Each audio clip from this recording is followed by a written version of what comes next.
with your society, in service to humanity, in beneficial ways. No download is required for this step. It is all about you taking the step, initiating the step of volunteering in certain ways on your planet and doing the things that are representative of service, of help, of bringing about a more positive world, of doing the things physically, acting on the things that connect you to others in ways that can be of assistance, that can be of help, that can be representative of the positive actions you can take, that would be more representative of the actions you would take in the kind of world that you say you prefer to live in. But there are many reasons for taking these actions, not only to be of service to others, but also to allow you to change your own states of being, should you be experiencing states of being that you don't prefer. For example, if you are experiencing the idea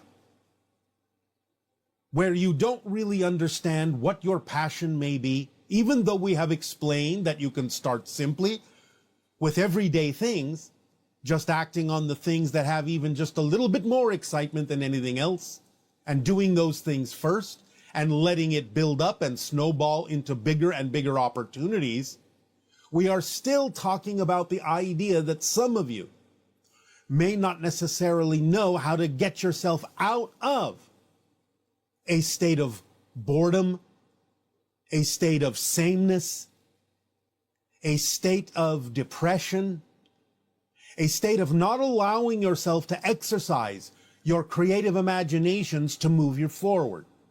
So one of the best ways that you can allow yourself to change that state is to volunteer, to be of assistance and to be of help to other people in various situations, to get out of yourself, so to speak, to change your environment, to change your actions, to do something different, to think, as you say, outside your box, to do something you are not familiar with, and to see if you can actually find passion in those things that you are now exploring in your service to humanity.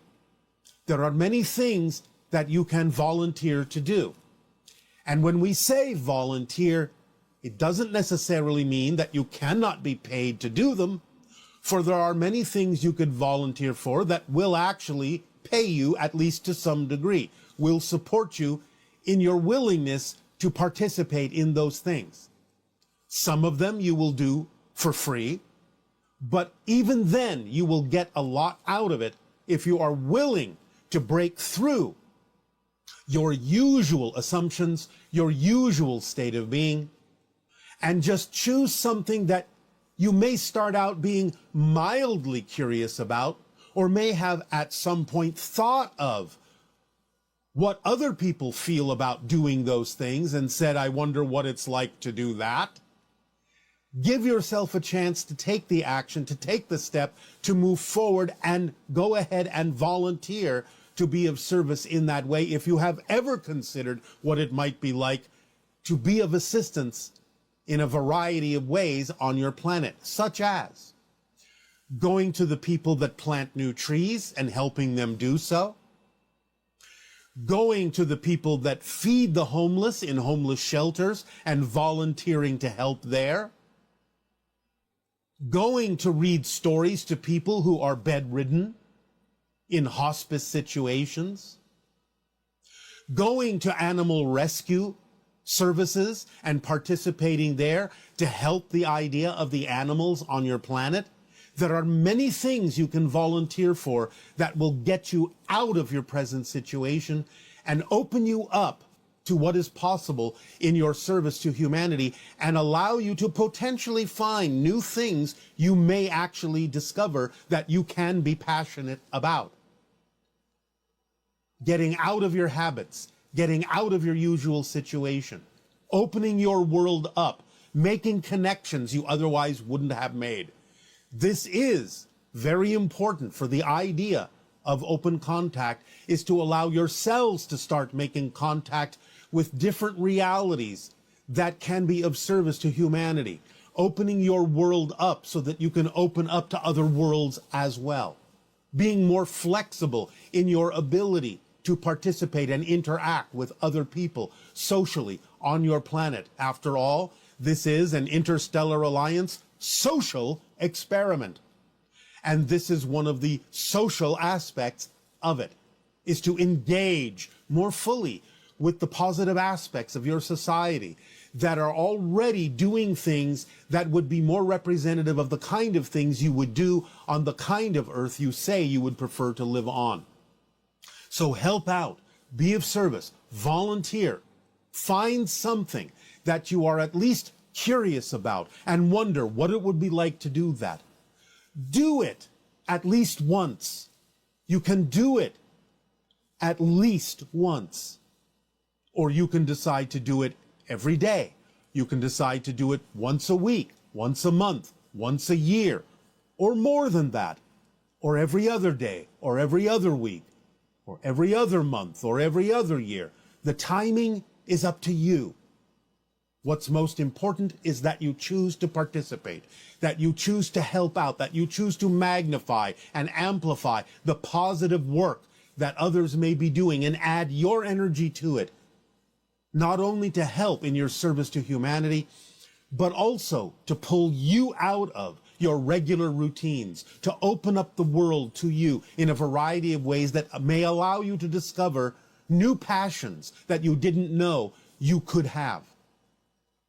So this is part and parcel of the Interstellar Alliance social experiment volunteer core. Get out in the world, take the actions necessary to change your situation, to open up your reality, and to participate, interact, and interconnect with others, doing positive works on your planet in help to others. We thank you for allowing us to share this idea, this step with you this day of your time. And we ask now, in return, how may we be of service to you? Please begin with your dialogues and your questions if you wish. Do you have them on your planet? Any insights into this? Causes, maybe like maybe what's like the purpose of a dark night of the soul?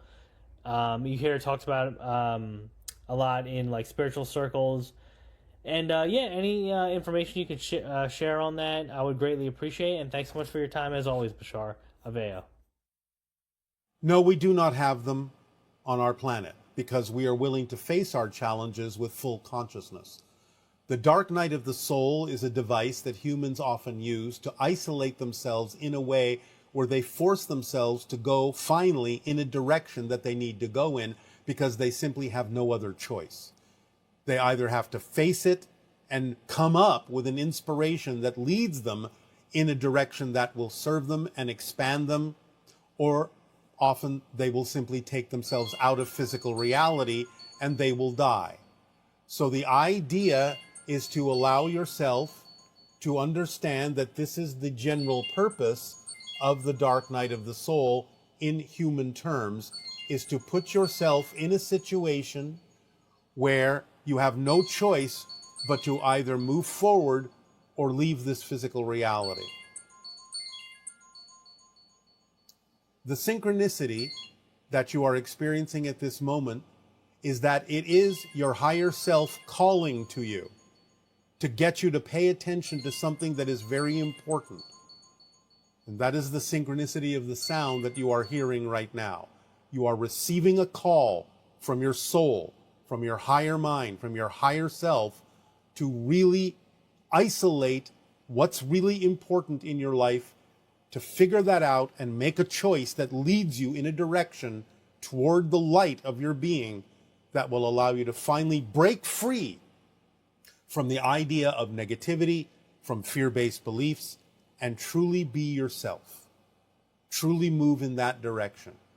You give yourself no choice by putting yourself through that degree of challenge in your life. But remember, you have to be a very strong soul and a very strong spirit in order to have attracted that experience to yourself.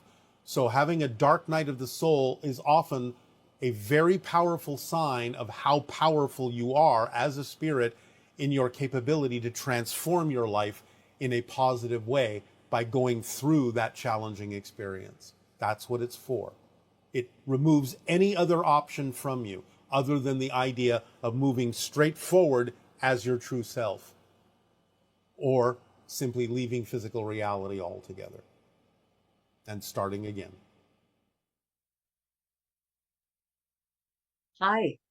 Good day to you, It's an honor to speak with you. as it is for us with you as well.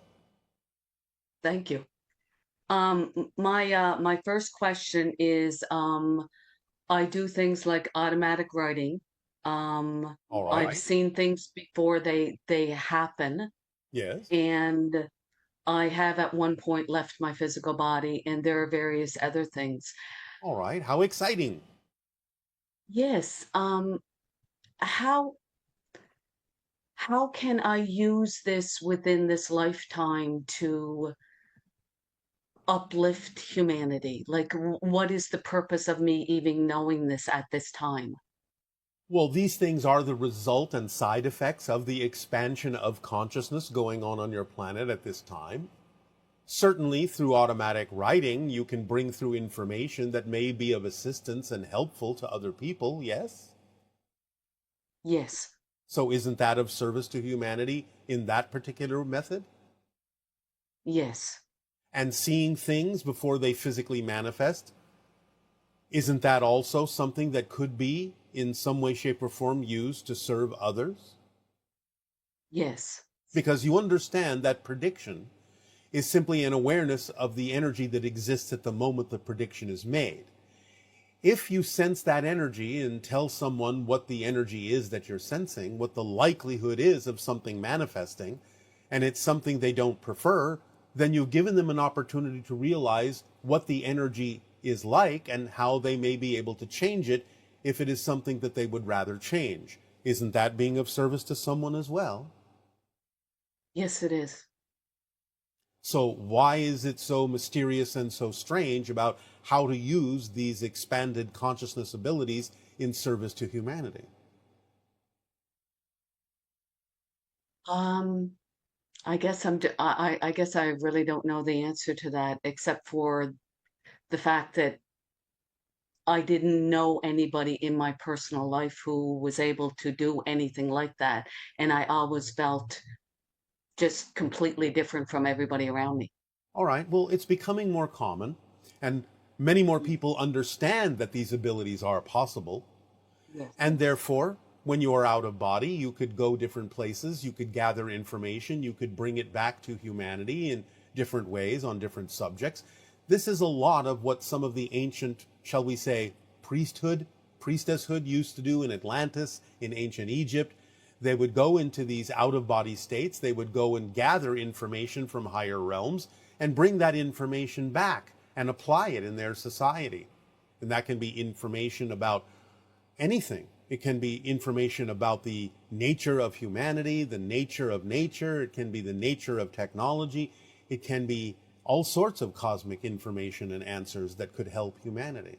So you can go and gather information out of body, bring it back, remember to transmit or write this information down, and share it with those who are willing to receive it. Is that not something you think you Yes. can do? Absolutely, thank you. All right. So Um, then you can be of humanity's service in many different ways, yes? yes, yes, All right. yes, absolutely. All right. So, My next question is, in your realm, where you live, yes. um, how does your society interact with animals and the earth in order to like how do they? On our world of Sesasani, we interact with animals all the time. But our world is left relatively natural. We don't have big built up cities. Our cities are our spaceships. So when we are on our planet physically, the animals, in a sense, have the run of the place, I suppose you would say, and everything operates on pure synchronism. So the animals will come to us, or we will find animals that wish to engage with us, wish to communicate with us in a variety of telepathic ways, and we enjoy these communions and interactions very much. They are intelligent beings, they have their own reflections, they have their own purpose, they have their own lives, and we interact with them as we would interact with any member of our society. That's beautiful. Would you be able to provide information as to how we could interact with animals in a kinder, more respectful way, and just being able to communicate with them? Yes, well, most animals will communicate with the idea of visualization. In other words, send them pictures and feelings rather than words. They will pick up on that, and they will get used to that form of communication coming from humans, which at this point is relatively rare, except for those humans who have really developed a love bond with animals. So the idea is that they will receive those pictures, see them doing what it is you are attempting to communicate with them, and see them doing it in your mind's eye, and send the feeling that goes with it. Send feelings of love with the pictures that you imagine them performing, those actions in the visualization, in your imagination, and eventually you will see them reflecting those actions themselves. And you will start to develop more telepathic communication with them. Remember, it's not telepathy, it's telepathy. You have to have a bond, a love bond with the animal. And and can you do something similar with the plants and with the earth itself? Absolutely. That makes sense. And I one know. final quick question would be, when we speak about love, to me, when I like, there are moments where I feel like it's almost like an eternal love, but Yes, it feels like a stillness, a very, it very, very is. still. It is. The idea of what you translate as the sensation of unconditional love is your physical translation of the frequency of existence itself. That's how you translate it. So it's going to feel infinite, eternal, and still, but at the same time will feel very active and engaging and energetic because it is the actual frequency of existence itself. Wow, that's that is very beautiful, and I'm sure I could have another million questions to ask you, but thank you so much for providing this information, for contacting us, for thank you so much. I truly feel honored. It is our passion and our pleasure, and we are honored as well. Good day. Aveo. Good day. Okay.